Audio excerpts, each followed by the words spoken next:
saya minta. Ya, saya pasang. Bismillah.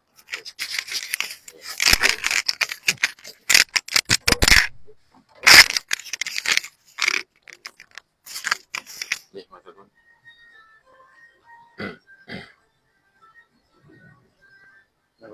Lampu. Nggih.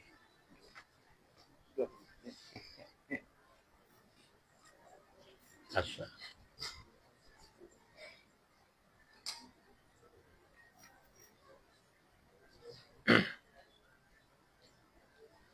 Assalamualaikum.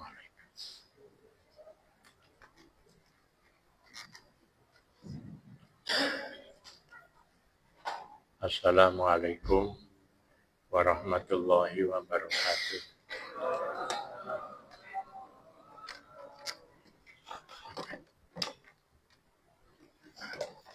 Ampun. Kok pati cetok. Oh.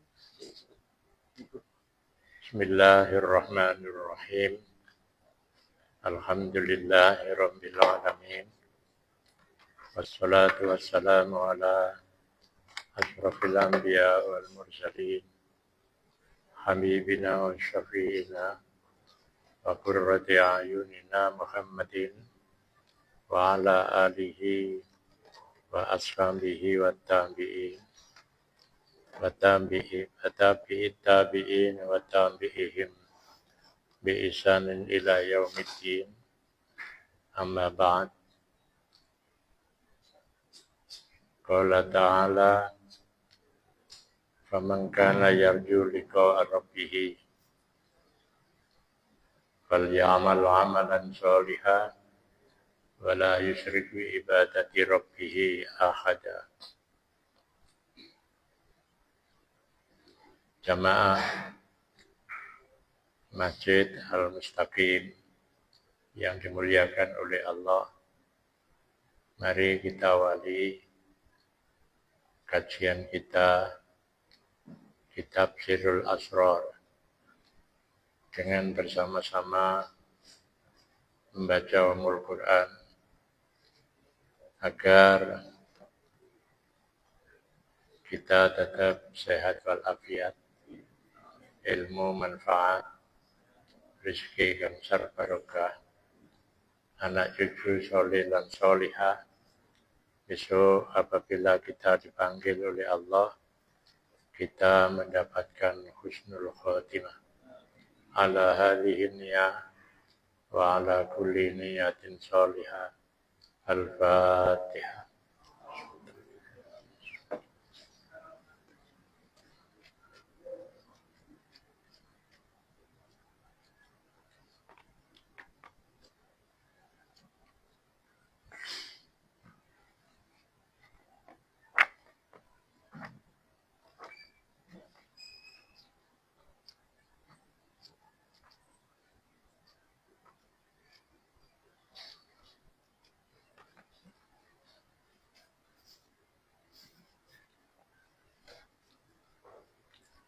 Kita sampai pada halaman berapa?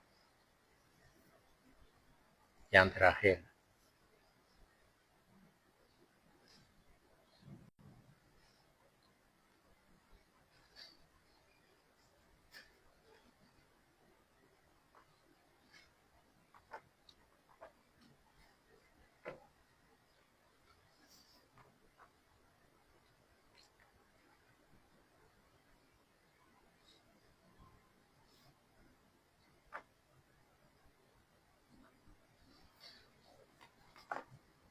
Tidak ada tandanya ini. Apa? Halaman berapa?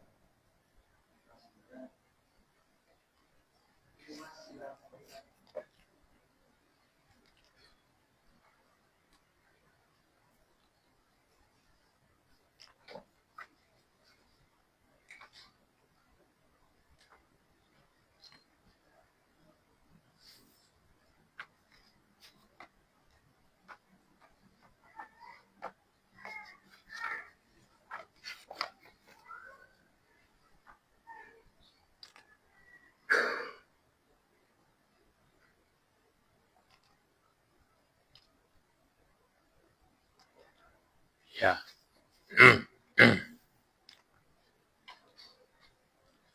Bismillahirrahmanirrahim.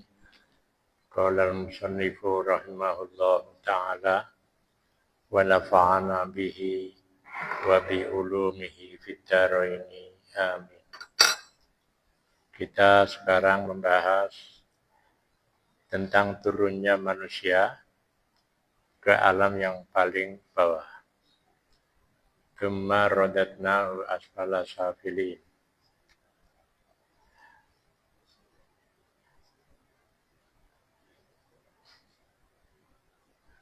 Manusia pertama kali keberadaannya adalah di surga. Kemudian oleh Allah diturunkan ke bumi. Itu bertempat di bawah di tempat yang paling bawah. Ya. Jadi asfala safilin. Jadi di tempat yang paling bawah. Ya. Nah, kemudian ketika mereka ditempatkan di paling bawah, padahal sebelumnya mereka berada pada tempat yang tinggi, sehingga pada saat itu Allah menyampaikan kepada malaikat supaya sujud kepada Adam.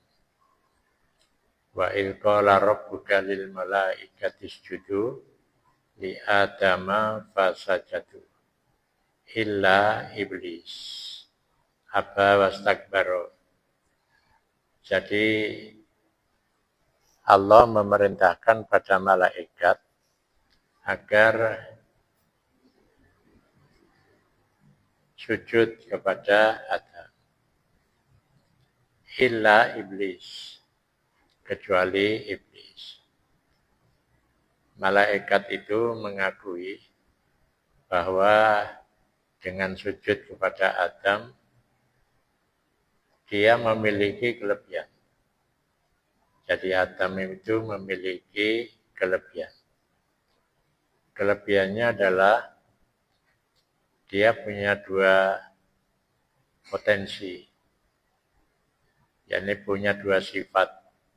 Sifat kemanusiaan dan sifat ketuhanan. Jadi sifat kemanusiaan dan sifat ketuhanan.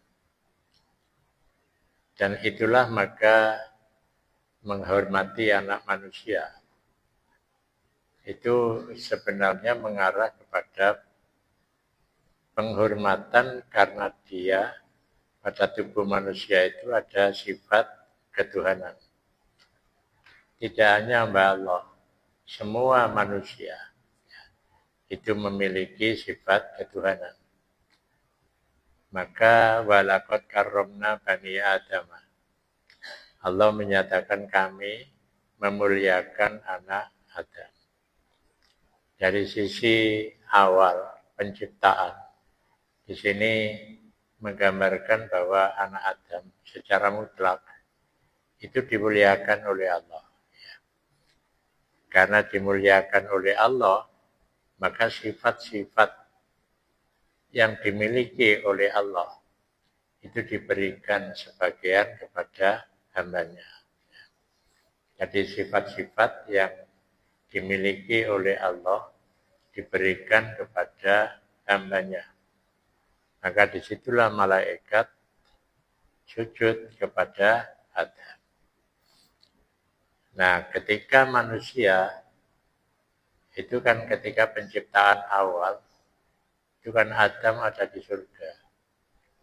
Nah, kemudian diturunkanlah Adam ke dunia. Nah, dunia ini adalah tempat yang paling bawah. Ya. Jadi asfala safilin. Jadi tempat yang paling bawah. Nah, karena dia ditempatkan di tempat yang paling bawah, maka bagaimana manusia itu bisa naik lagi ke wilayah ketuhanan. Malaikat itu kan tugasnya terbatas. Sehingga kalau melihat Adam dan keturunannya itu punya tugas yang lebih besar. Makanya malaikat itu ya, kalau dia ditugasi untuk tanya, ya bertugas untuk bertanya pada manusia ketika berada di liang lahat. Ya hanya itu yang dilaksanakan. Dia tidak bertugas mencatat perbuatan manusia. Ya. Jadi hanya terbatas. Nah kalau manusia itu tak terbatas.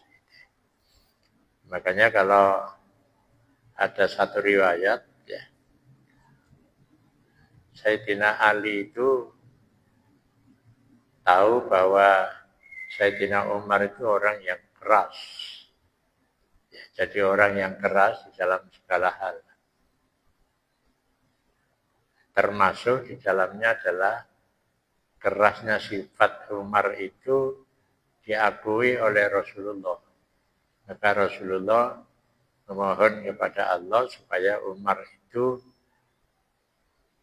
masuk Islam dan bisa menjadikan Islam itu berkembang.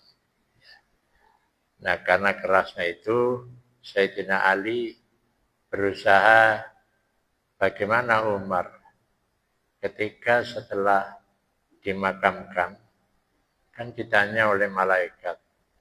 Nah, Sayyidina Ali itu dengki. Ya.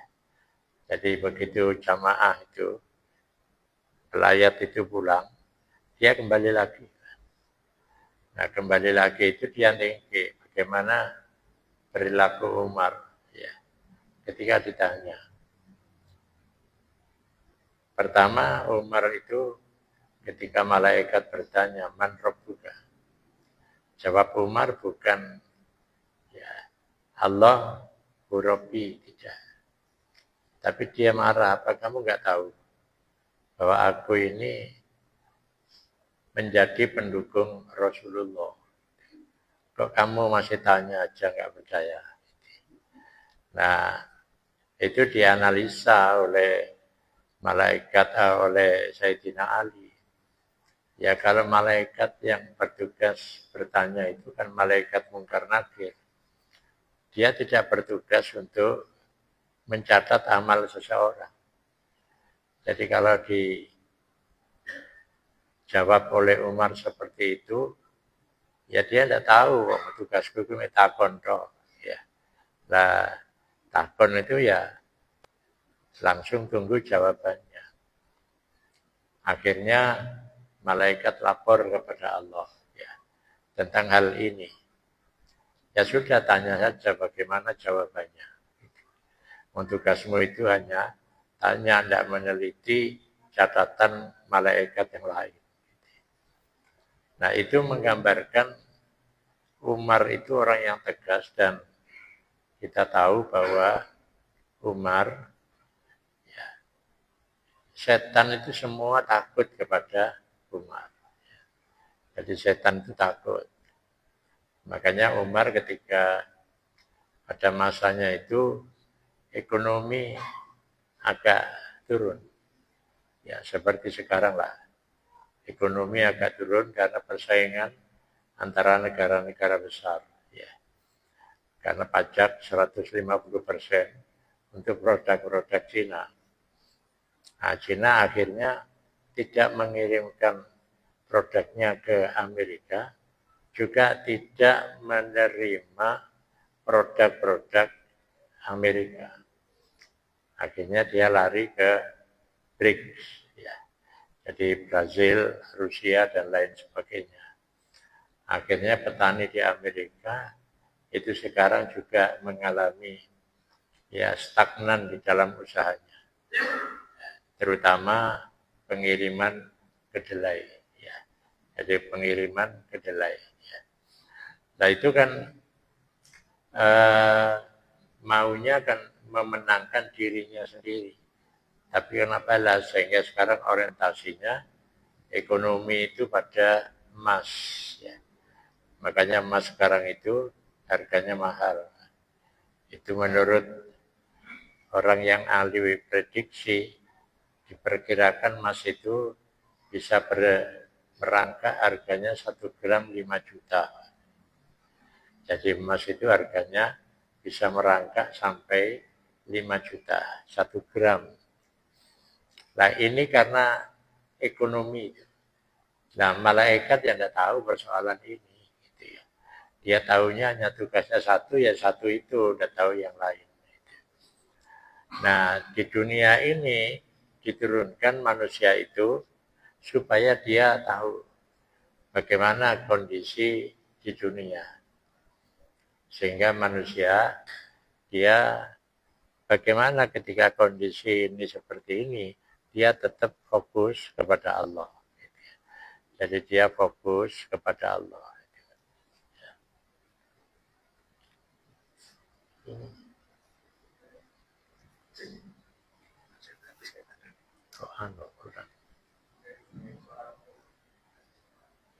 Memang sama ini, ya. Apa karena suara saya atau karena mic-nya? Ya. Ya.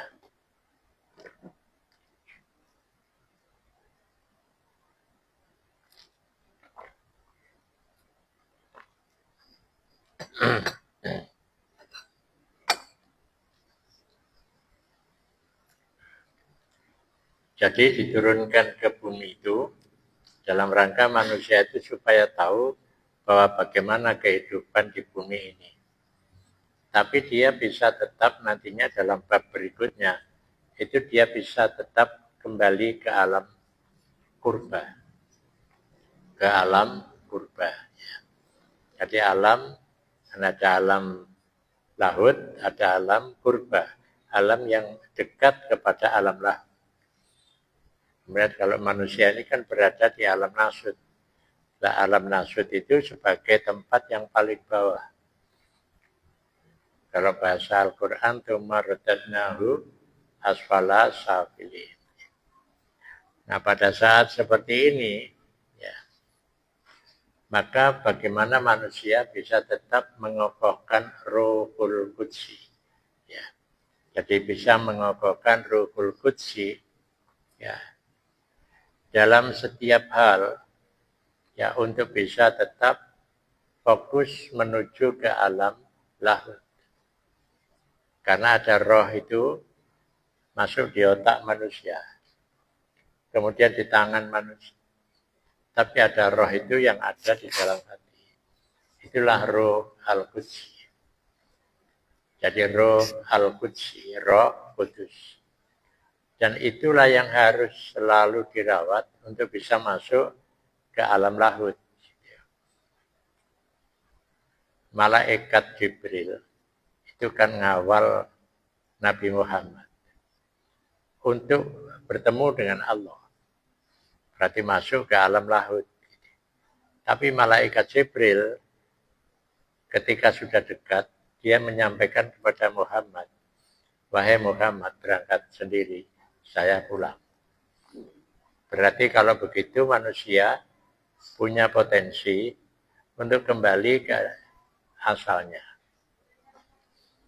Dengan penguatan roh Al-Qudsi. Jadi dengan penguatan Ruhul Qudsi. Jadi manusia ada peluang untuk ke sana. Tapi manusia ini tidak semua. Karena gambarannya kan manusia itu berkaitan dengan ibadah itu seperti segitiga. Lah yang puncak inilah yang paling berat. Itu adalah wali Allah. Bagaimana dia dari orang awam menuju khawas, menuju khawasul khawas. Nah, ini kan satu perjalanan yang tidak mudah. Jadi berat itu. Ya. Tapi bukan berarti tidak bisa. Ya, itu karena manusia ada potensi untuk itu. Malaikat tidak bisa. Setan tidak bisa. Nafsu nggak bisa. Nah, itu keistimewaan manusia. Ya. Tinggal mereka itu sudah mendapatkan pencerahan agama atau belum. Jadi kalau masyarakat di Indonesia atau di seluruh dunia Itu kalau belum pernah mendapatkan pencerahan ini, ya dia tidak tahu. Ya. Tapi kalau ada yang mendakwahkan, maka disitulah mereka akan pasti kembali. Ya. Jadi pasti dia kebahagiaan itu bukan kebahagiaan materi, tapi kebahagiaan non materi. Makanya adiknya Michael Jackson, ya, dia itu sudah jadi corok kelakuannya sudah menjadi artis yang luar biasa. Tapi begitu dia pegang Al-Quran dan kemudian diviralkan, semua orang bingung. Semua orang bingung. Ternyata dia menyampaikan semua apa yang pernah saya lakukan itu saya sedang mencari kebahagiaan. Ternyata kebahagiaan itu aku dapatkan di waktu saya sudah menjadi seorang muslim. Ini orang-orang penggemarnya ya penggemarnya ya bingung lagi apa mencari kebahagiaan dengan berlimpahnya harta, tapi kemudian dia kembali kebahagiaan itu bukan harta. Makanya sekarang itu kan ya di Indonesia ini, wong Indonesia itu kan wong yang ya orientasinya orientasi kebahagiaan yang non materi. Tapi akhirnya karena perkembangan dunia paham itu tidak lagi paham idealisme, tapi paham pragmatisme dan materialisme. Ya, dia bekerja untuk mencari hasil yang sebanyak-banyaknya dengan menghalalkan segala cara. Dikira oleh duit akeh itu mesti bahagia. Tidak. Nyatanya oleh duit sampai sekian miliar korupsi ya nggak bahagia dia. Jadi nggak bahagia. Nah, dari situ menggambarkan bahwa negara kita ini penduduknya kan sejak dulu itu sebagai penduduk yang mengutamakan kebahagiaan yang non materi. Tapi sekarang karena paham pragmatisme itu mengalir kepada bangsa kita, maka semua orang itu mengejar kebahagiaan itu dengan materi. Lek duit akeh miliaran bahagia. Kalau gak duit gak bahagia. Nah ini padahal mencari kebutuhan hidup ya kebutuhan hidup saja, tidak kemudian sampai melanggar aturan Allah. Ya karena mereka orientasinya begitu. Padahal banyak orang-orang yang mereka itu melimpah hartanya, tapi dia tidak merasakan kebahagiaan. Ya contohnya adiknya Michael Jackson itu yang saya ketahui dan masih banyak lagi. Nah dengan begitu tujuannya adalah dengan Ruhul Qudsi dia akan masuk ke alam lahut.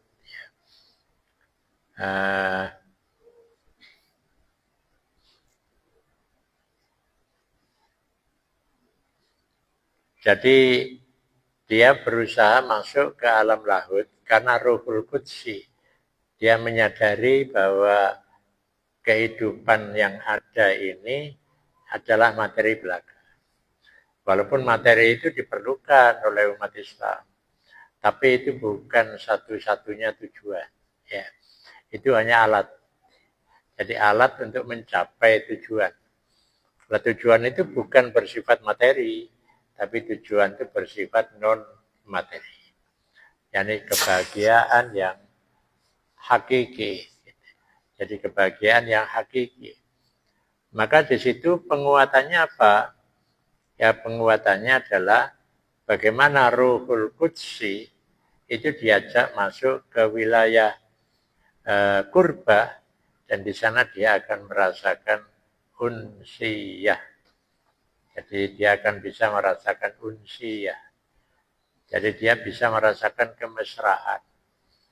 Makanya apa bedanya ilmu dengan al-ilmu, al-alim dengan al-arif. Apa bedanya syariat dengan hakikat? Bedanya itu kalau ilmu itu kan membincangkan akidah dengan akal pikirannya. Tapi kalau arif ya itu bukan membincangkan tapi merasakan akidah. Ketika mereka sholat, bisakah dia merasakan sholatnya? Itu yang dipertanyakan. Cuma merasakan ini tidak nampak, tidak bisa diceritakan. Podo ambil pemuda ketemu temannya yang baru nikah dan bertanya, enak tak nikah itu? Ya. Jawabannya tidak bisa dijawab. Nikah dewe. Jadi nikah dewe. Engkau tahu itu betapa nikmatnya nikah. Nah, disitulah maka prinsip wa ayyadnahu biruhil kudus.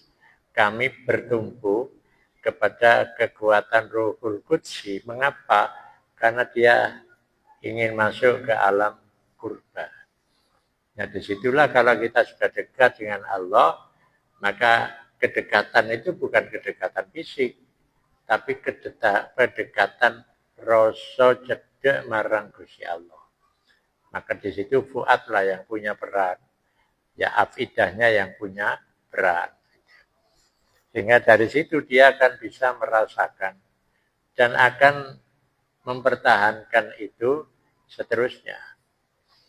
Makanya kalau ada orang itu kok rajin ibadah, itu bukan karena dia dengan kerajinan itu karena dia takut dengan neraka, tidak. Tapi dia pada waktu itu merasakan adanya unsiyah, adanya kenikmatan di dalam ibadah.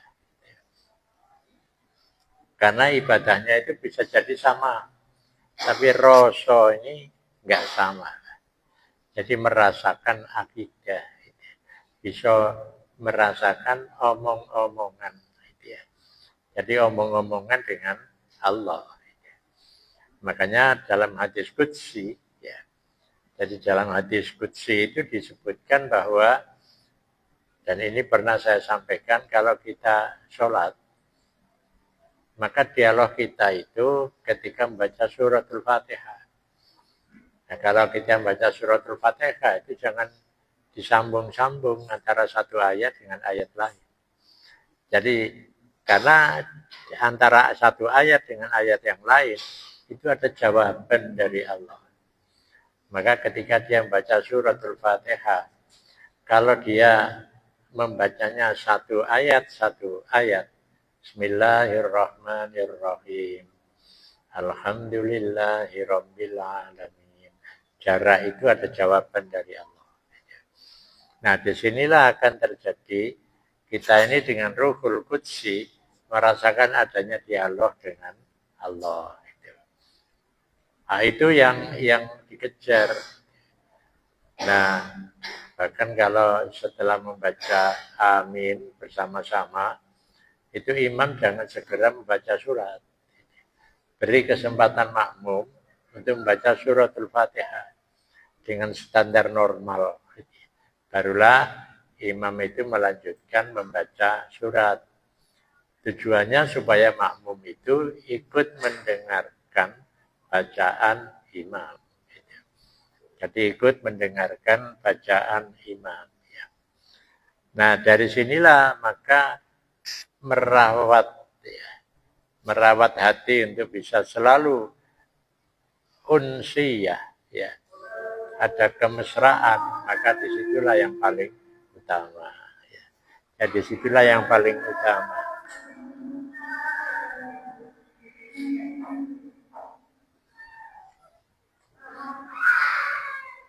Kama qala Allah Ta'ala, ya.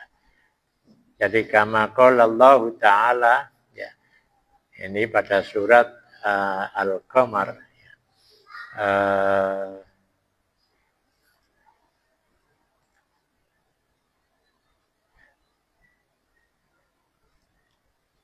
Dia akan berada di maq'adi sidqin, ya, inda malikil muqtadir. Jadi dia sudah berada di sisi Allah, gitu ya. Jadi dia berasa di tempat yang disenangi, di sisi Tuhan yang maha mengetahui segala sesuatu. Ya. Fi maq'adi sidqin, ya, inda, ya. Jadi fi maq'adi sidqin inda malikin muqtadir. Nah pada saat itu dia bisa merasa berada di sisi Allah. Kalau dia bisa mempertahankan itu, maka dia bisa disebut sebagai keluarga Allah. Jadi disebut sebagai keluarga Allah. Dan disitulah kenikmatan yang diberikan oleh Allah. Ya. Jadi fi maq'adi sidqin, jadi fi maq'adi sidqin inda malikin muqtadir. Ya. Jadi dia ketika ibadah itu bisa merasa di sisi Allah. Ya. Jadi yang maha kuasa. Nah ini yang dikejar. Nah, makanya ada teman kita itu selalu dia kalau sholat berusaha untuk bisa istiqomah berjamaah. Kemudian dia bisa merasakan kenikmatannya berjamaah dan lain sebagainya. Nah, berarti itu adalah kondisi batin setiap orang. Jadi kondisi batin setiap orang. Nah, kalau sudah seperti itu, pegang kuat-kuat. Jangan sampai goyah. Jadi jangan sampai goyah. Jadi itu dipegang erat-erat.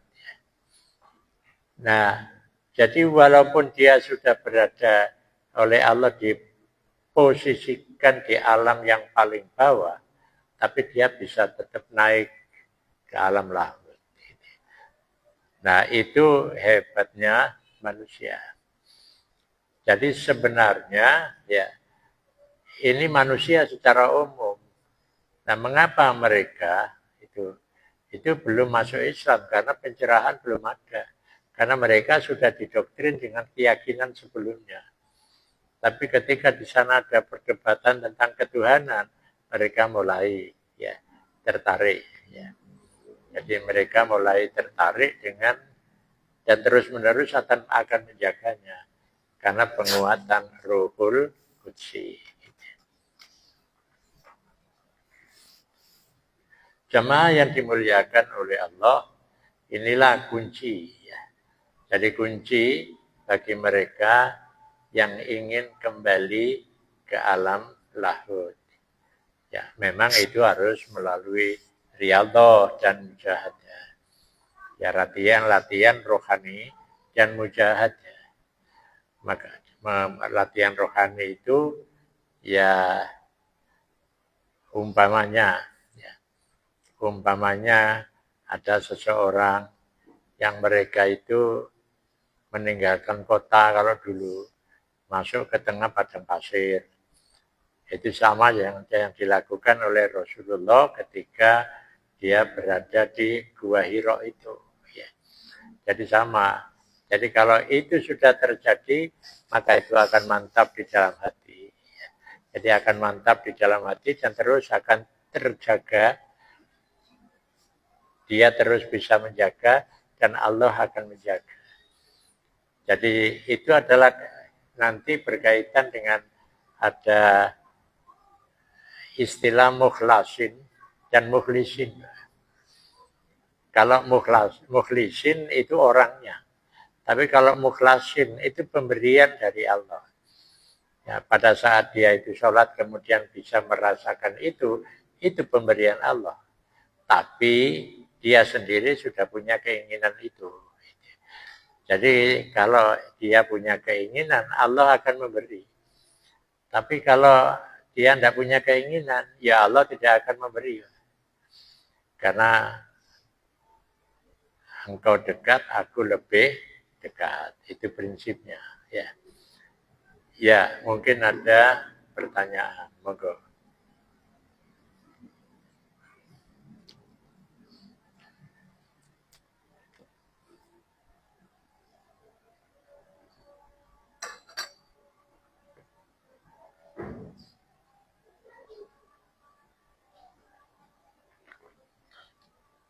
Monggo.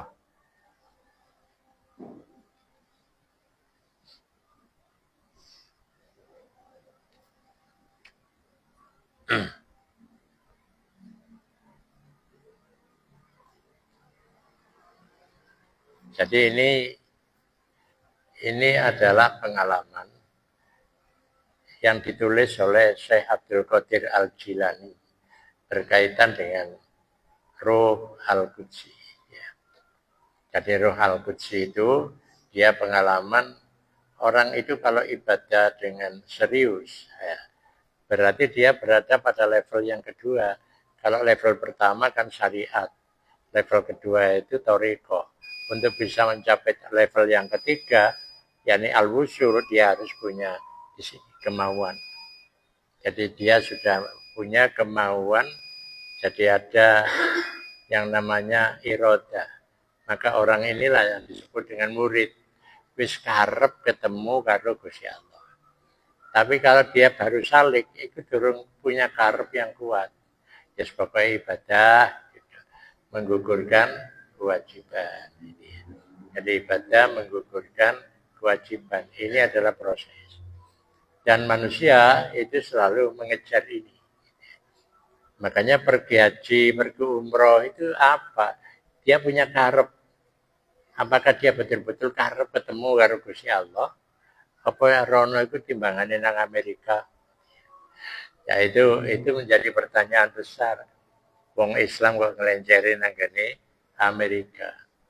Tapi lain nang Amerika ya gak ono syukuran nih, Pak. Gak ngundang konco-konco, tapi lain nang Mekah ngundang konco. Karena mengapa ngundang? Karena dia akan mencapai sesuatu yang didambakan oleh setiap orang. Jadi apa yang didambakan? Ya nih bisa liko ilallah. Ya melalui perantara ya wasilah haji atau umroh. Jadi monggo enten pertanyaan. Nek mboten enten kita cekapaken semanten kemawon. Mugi-mugi niki saged nambahi wawasan kita dan saged kita mempraktekkan kaya prakteke Syekh Abdul Qadir Al-Jilani. Al-Fatihah.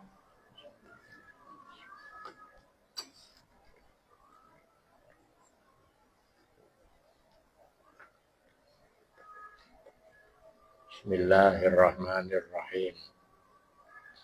Alhamdulillahi rabbil alamin.